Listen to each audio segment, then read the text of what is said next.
আমার স্ত্রী তিনি পার্টির একজন কার্যকর্তা, আমার চেয়ে পুরনো। আমি এমএলএ এমপি হয়ে গেলাম, ওনার একবার হওয়ার ইচ্ছা আছে।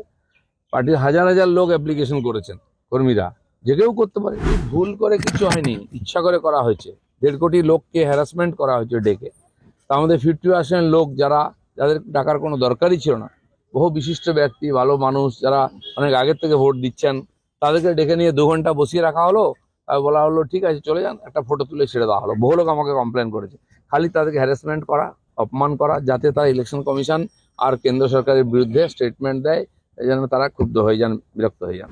বরানগরের সিসিটিভি ফুটেজে দেখা গেছে মারধর ব্যবসায়ীকে শঙ্কর রাউত, তৃণমূল এমএলএর ঘনিষ্ঠ।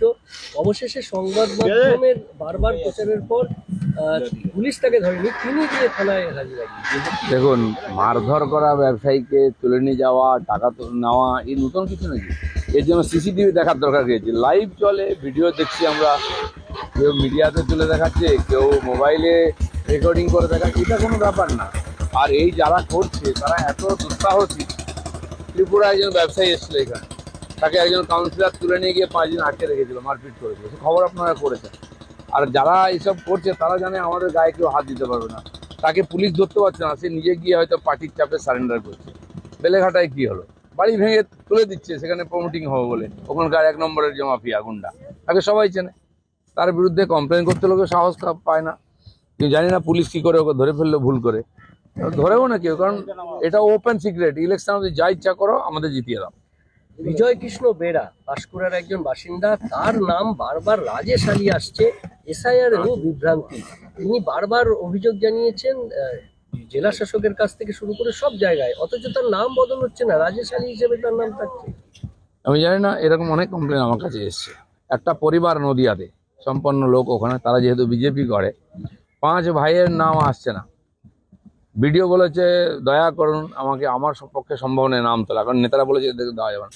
তাদের মা বাপের নাম আছে, তাদের ছেলেপুলের নাম ভোটার লিস্টে এসে গেছে, কিন্তু ওই 5 ভাই যেহেতু ওদের মাথা নত করেন, টাকা দেয়নি, তাই তাদের ভোট নাম তোলা হচ্ছে না। আমি ইলেকশন কমিশনে তাদেরকে বলেছি কমপ্লেন করতে। ডিস্ট্রিক্ট অবজারভারদের নিজস্ব লগ ইন ব্যবহার করে নাম বাদ দেওয়ার চেষ্টা চলছে, আর সংখ্যালঘু এলাকায় এইগুলো বেশি হচ্ছে। বুধবার নির্বাচন কমিশনে গিয়ে অভিযোগ জানিয়েছেন তৃণমূলের প্রতিনিধি দল। নিঃসন্দেহে এই ধরনের কোনো কাজ হলে অভিযোগ জানানো উচিত। অভিযোগ তো এখানে জানাতেই দেওয়া হয় না। আর যারা আমাদেরকে অভিযোগ জানাতে দেয়নি, তারা কেন অভিযোগ জানাতে যাচ্ছে নির্বাচন কমিশনে? কি এমন হয়ে গেছে পরিস্থিতি? বলছি, শিক্ষা দপ্তরের মিড ডে মিল নিয়ে নয়া নির্দেশিকা নিয়ে ঘিরে বিতর্ক। 31শে মার্চের মধ্যে 12টি অতিরিক্ত ডিম ও মৌসুমি ফল দেওয়ার নির্দেশ। ভোটের দিকে চেয়েই কি এই ধরনের নানা রকম? না, এতদিন ধরে ডিম আর ফলের যে ব্যবস্থা ছিল, সেগুলো কি বাচ্চারা পেয়েছে কোথাও? সেও তো লুট হয়ে গেছে। তো এবং ডবল দেখানো হয় নাম, ডবল মাল আসে, তাও লুট হয়ে যায়। আজ যদি সরকার কাউকে পয়সা দেয় খেতে, তো তাতে অসুবিধা কি আছে? খাওয়ান, পয়সা দিচ্ছে অন্য কেউ, বাচ্চারা তো কিছু পা কমপক্ষে।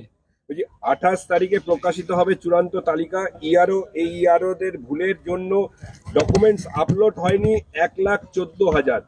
এদের মধ্যে 60% অবৈধ ভোটার বলে মনে করছেন কমিশন। আমি বলছি ভুল করে কিছু হয়নি, ইচ্ছা করে করা হয়েছে। 1.5 কোটি লোককে হ্যারাসমেন্ট করা হয়েছে ডেকে।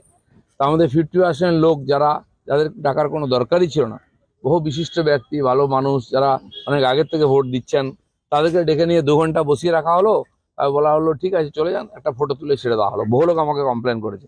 খালি তাদেরকে হ্যারাসমেন্ট করা, অপমান করা, যাতে তারা ইলেকশন কমিশন আর কেন্দ্র সরকারের বিরুদ্ধে স্টেটমেন্ট দেয়, যেন তারা ক্ষুব্ধ হয়ে যান, বিরক্ত হয়ে যান। ভোটের আগে গেরুয়া শিবিরের চলচ্চিত্র উৎসবের আয়োজন। বঙ্গ চলচ্চিত্র উৎসবের মুখ্য উদ্যোক্তা অগ্নিমিত্রা পাল আর রুদ্রনীল। ঠিক, যারা ফিল্ম লাইনে আছেন, বোঝেন, তারা যদি করেন আপত্তি কি? বাংলা ফিল্মের যা অবস্থা হয়ে গেছে, এই করে যদি একটু পরিবর্তনের খুব ভালো হয়। দাদা, শেষ প্রশ্ন। বিধানসভা ভোটে প্রার্থী হতে চেয়ে দলের রাজ্য দপ্তরের বায়োডাটা জমা দিয়েছেন আমার স্ত্রী, তিনি পার্টির একজন কার্যকর্তা, আমার চেয়ে পুরনো। আমি এমএলএ এমপি হয়ে গেলাম, ওনার একবার হওয়ার ইচ্ছা আছে। পার্টির হাজার হাজার লোক অ্যাপ্লিকেশন করেছেন, কর্মীরা, যে কেউ করতে পারে। পার্টি ঠিক করবে কাকে কোথায় ক্যান্ডিডেট করবে। ডায়মন্ড হারবার যাচ্ছেন আপনি। এর আগে আমরা দেখেছি যে মুরুগান আইএএস অফিসার, তাকে ঘিরে বিক্ষোভ হয়েছে। জগৎ প্রকাশ নাড্ডা, তাকেও ঘিরে বিক্ষোভ, তার গাড়ি ভাঙচুরের চেষ্টা হয়েছে। ডায়মন্ড হারবার আমি আজকে যাইনি, আমি গেলে আমার নামে কেস দেয়, এবারও দেবে। অন্যদের বিক্ষোভ দেখায়, ডায়মন্ড হারবারের গ্রামে গ্রামে আমি ঘুরেছি, সাইকেল নিয়ে ঘোরা লোক। আমি সাউথ 24 11 বছর RSS এর প্রচারক ছিলাম, তখন ওখানে সব গ্রামে গ্রামে ঘুরেছি। বিজেপিতে আসার পরে ওখানে গিয়ে সভা করেছি, আমি কোনো জায়গায় বাদ যাইনি। আর সবচেয়ে বড় সভা ওখানে 19-এর আগে করেছি, 20,000 লোকের ডায়মন্ড হারবারেতে। তো এখন গৃহ সম্পর্ক বুথের সশক্তিকরণের কাজ চলছে। কাল কুলপি আর পাথর প্রতিমায় ছিলাম, তার আগের দিন কুলতলি ছিলাম, এরকম তারপরের দিন গেলাম গোসাবা,